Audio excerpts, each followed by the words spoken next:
Welcome back to Centuries of Wisdom. This is our 11th episode. We have a really great one for you. I hope you enjoy.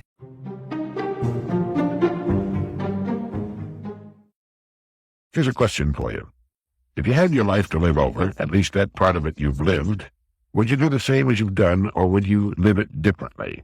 I don't mean the little things so much, but rather the big important thing.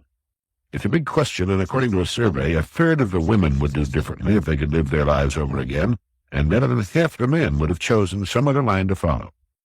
Now, at first glance, it appears that women are a lot smarter than men in making the major decisions that affect their lives, but that's not the whole story. Men have a much wider choice as to careers than women.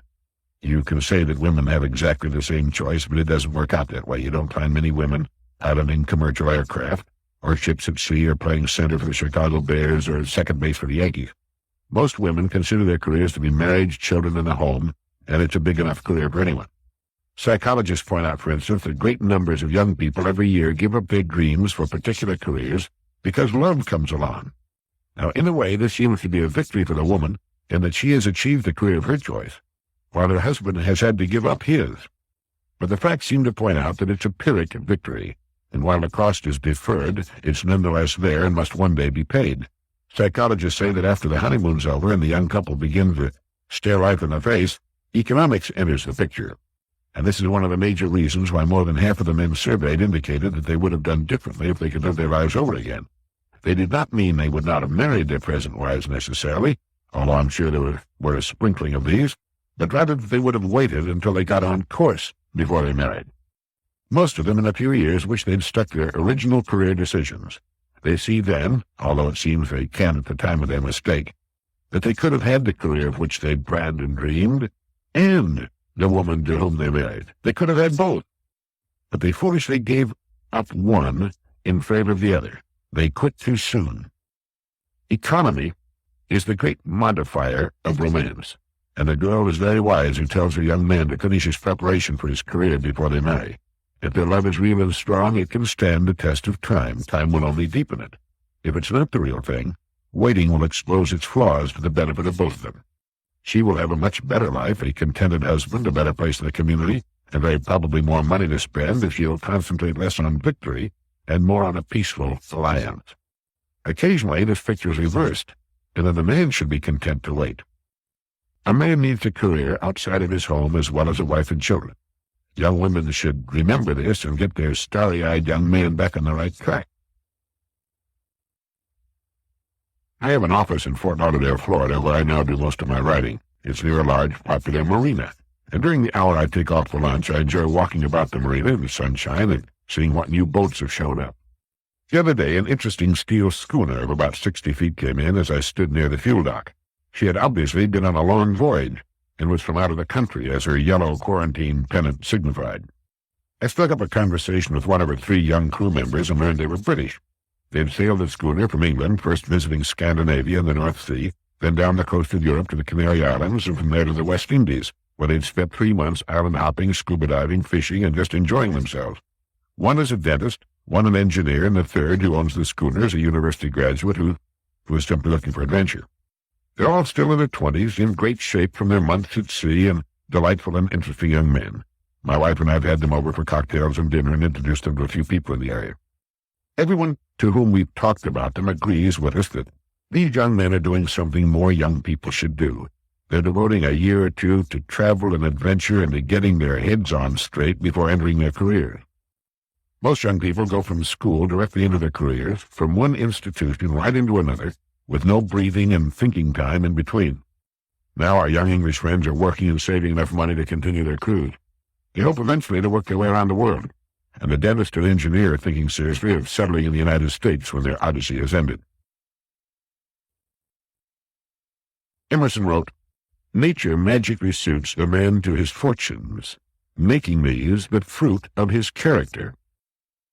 You have only to hold an apple in your hand to know that it came from an apple tree. It could not have come from any other kind of tree on earth, for we know the tree by its fruit, and you can tell a lot about a person by his fortunes, because, as Emerson said, they are the fruit of his character, and they are represented by his environment, what he has, what he is, what he does. But most people seem to believe not that their fortunes are only the reflection of what they are, but rather that they are the reflection of their fortune. And thus they often domesticate themselves to live in an environment and under conditions which they do not like or enjoy because they feel there's no escape. My daughter used to ride in horse shows until she discovered boys are more interesting than horses. And while this is in many cases debatable, it often brought to mind an interesting parallel. Between horse show events, I used to hold and walk her horse for her. He was a magnificent thoroughbred hunter, alive with nervous energy and tremendous power. With one hand, I kept his nearly 1,000 pounds under control as he slobbered down my sleeve, just as my little Phil did when took him over the jump. The thing was that he didn't know his power, nor that he could be free of either of us.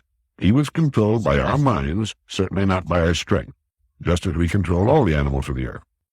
And like the horse, millions, perhaps, are daily led through their paces by an environment of their own creation, never suspecting that they themselves have fashioned a halter in the lead by going along with it. That its strength lies solely in their thinking it controls them, and because they do not understand this, they are held as prisoners of themselves. Spinoza said, "To understand something is to be delivered of it." So then it is not their circumstances which control them.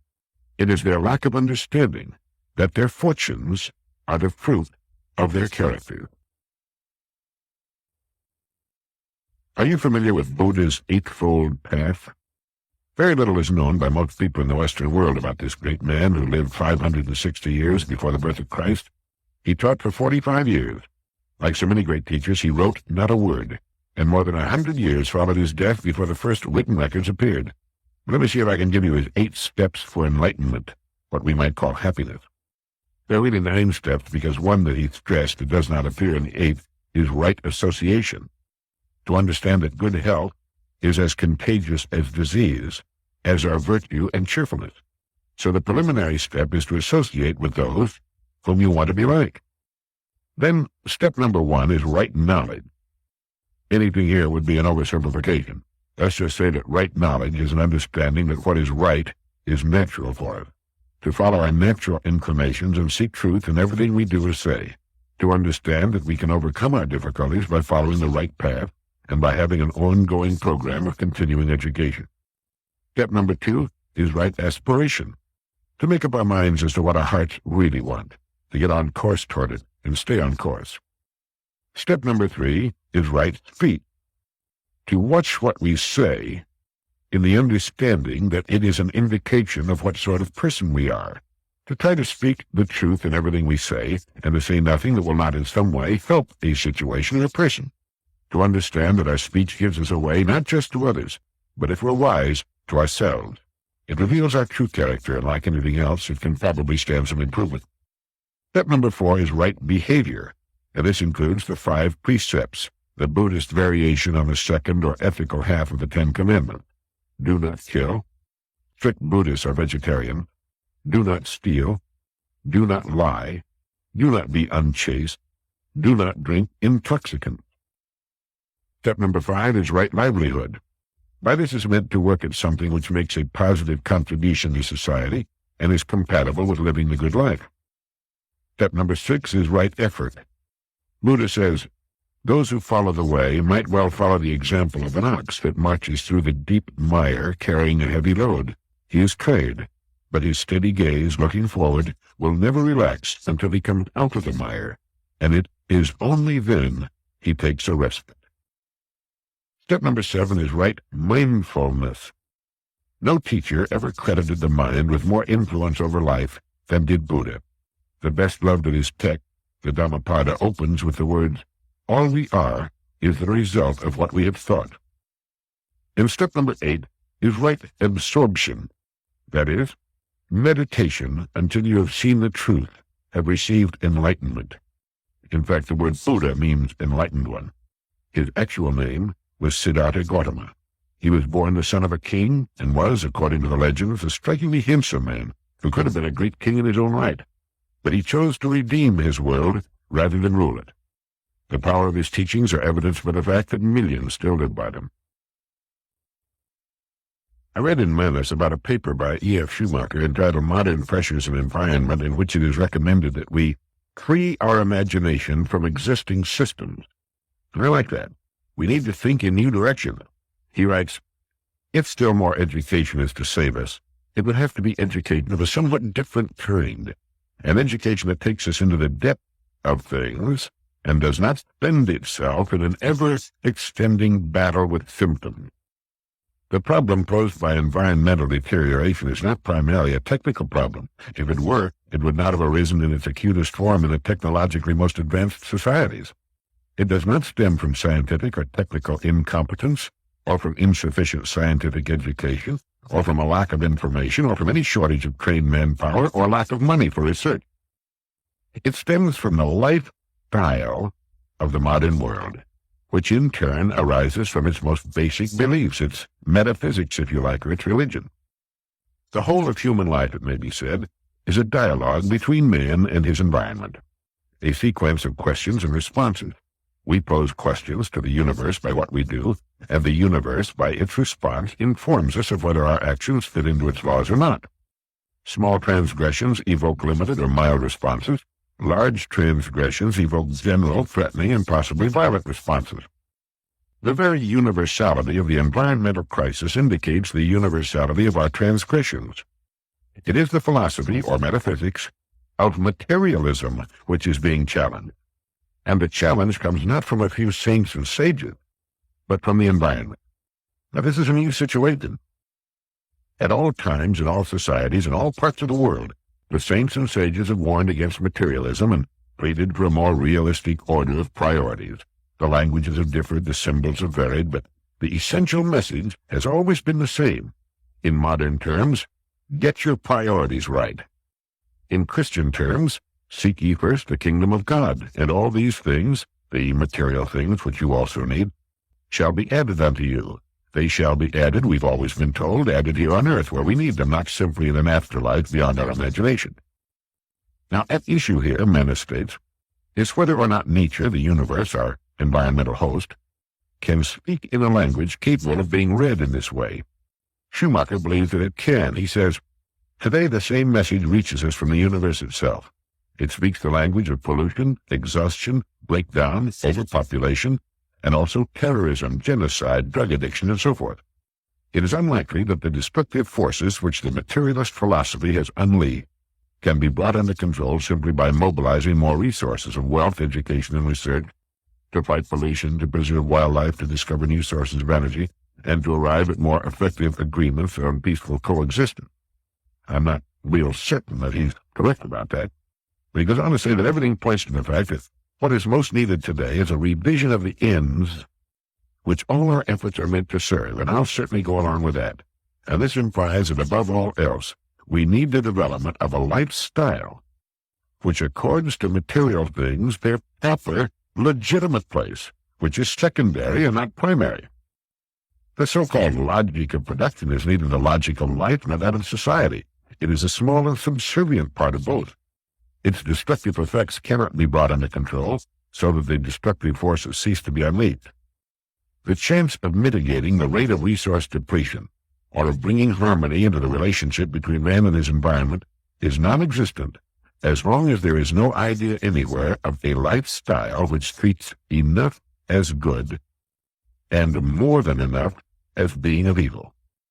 And here lies the real challenge, and no amount of technical ingenuity can evade it. The environment, in its own language, is telling us that we are moving along the wrong path, and acceleration in the wrong direction will not put us right. When people call for moral choices in accordance with new values, this means nothing unless it means the overcoming of the materialistic lifestyle of the modern world and the reinstatement of some authentic moral teaching. And Mr. Schumacher turns now to the traditional 4 cardinal virtues: prudence, justice, courage, and temperance, showing their application to the frenzied pattern of consumption which characterizes modern life. The fact is, as Menace points out, that habits of excess and waste have become reflexes in our daily life. Schumacher, in effect, is saying that we must learn thrift, conservation, reverence for the world, love for the earth, and another sort of respect for ourselves, not because supplies are running out all over, which they are, but because it is right to learn these things. And he's saying that we won't be able to do it without a philosophy that gives us reason, for there are, after all, reasons which correspond to the instructions of the heart. The reasons arising from a sense of wholeness and synthesis are better than the reasons produced by analysis. In talking about the language of the environment, let me read something I wrote the other day in Mallorca, Spain. As I watched the sunset last night, I saw something that saddened and frightened me. The day had been perfectly clear, and at 7:15, as the sun sank toward a great rocky promontory, there was not a cloud in the sky, but the sky was an ugly, murky brown. The horizon was invisible. It was obscured by a thick, opaque layer of pollution, of man-made filth. There was not a seabird in the sky, nor had there been all day. The Mediterranean is a foul, nearly dead body of water, it appears. The only birds I've heard since landing in Spain, I wrote, were in cages at the Madrid airport, and it's the same in Naples, Genoa, Nice, Cannes, Barcelona. Man is in a dialogue with nature, and as Huxley once said in comparing life to a game of chess, those who play the game well are paid with the overflowing generosity with which the strong delight in strength. But those who play ill are checkmated, without haste, but without remorse. Mankind is being checkmated, inexorably. His science and technology have not conquered nor tamed nature as he once thought. He has only been industriously digging his own grave. The planet can only respond to man through its reactions to his actions, and it is saying, I'm dying. You are killing me. And when man finally succeeds in killing his generous and long-suffering host, he will discover that he has succeeded in killing himself. He has proved to be a brilliant but virulent species, and after he is gone, nature can begin again to clean his mess, and someday, probably surprisingly soon, the sunset over the Mediterranean will again be a thing of beauty. Incidentally, the pollution over the city of Madrid was as bad as any I have ever seen anywhere. It's as bad as it is in Johannesburg, South Africa, and Rome, and worse, I believe, than over most large American cities. Now, what can you and I do about the so-called materialist philosophy in the state of the world? I think we can start by re-evaluating our priorities and getting them in line with those of the rest of creation. My old friend Parky Parkinson of TWA used to make a speech he called The Tyranny of Junk, in which he urged us to clean house of all the junk we've collected, the basement, the attic, and every room in the house. Just get rid of it, recycle it. We can begin to discriminate as to what we're going to purchase with our money. Practice thrift on the one hand, and an avoidance of the continuing collection of junk on the other. We can develop and talk about a reverence for life, for the earth, and for each other. We can tell our kids, no, you can't buy that. Play with that mountain of toys you've already collected. For speaking out against materialism in our society is almost a kind of atheism. It's like being against mother and apple pie. And it isn't that we're against the technological industrial structure we've created. It's just that we want to relegate it to its proper place in the order of things. It shouldn't be in first place, not by a long shot. Now, in an earlier direct line, I quoted Mumford's suggestion that we make selective use of the best that our society has to offer. By all means. But we can be very selective. Yesterday I was shopping in the grocery store and picked up a tube of shampoo, since it was on my shopping list.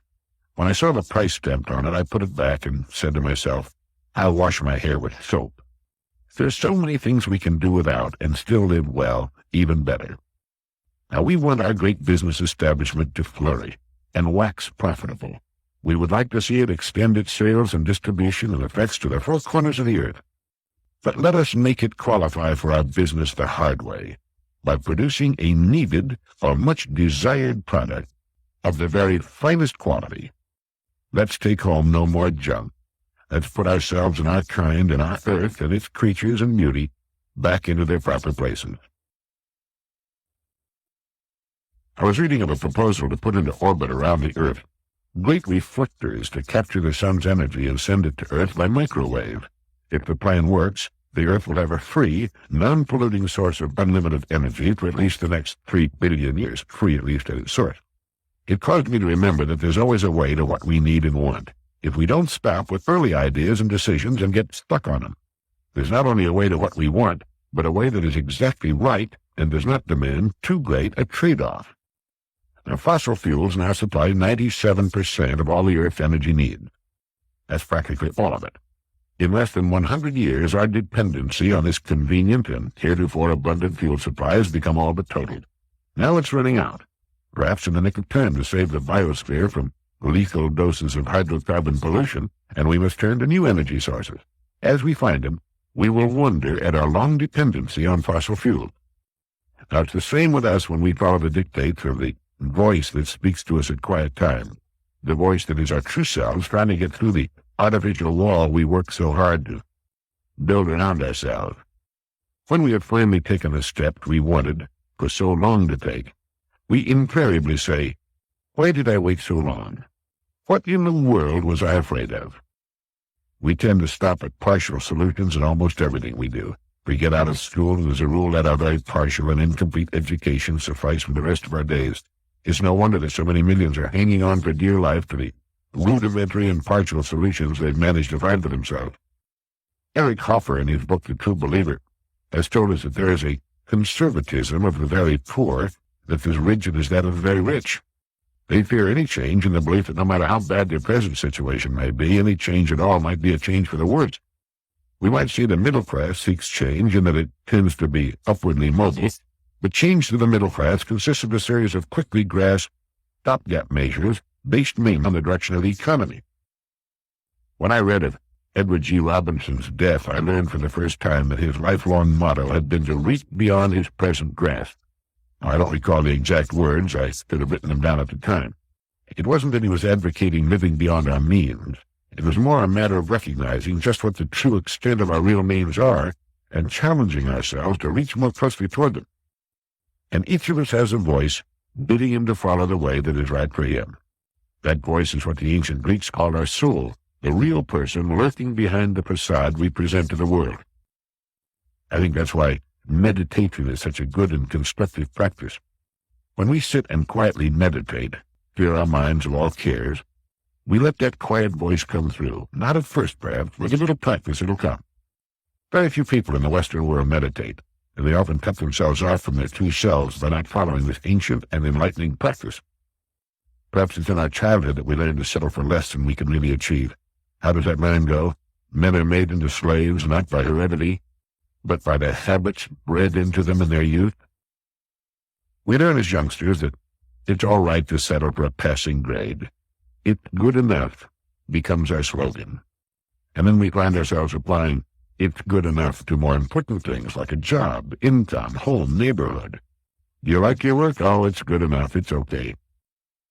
The Earth would not be relying for 97% of its power needs on fossil fuel, the happy, accidental residue of prehistoric time.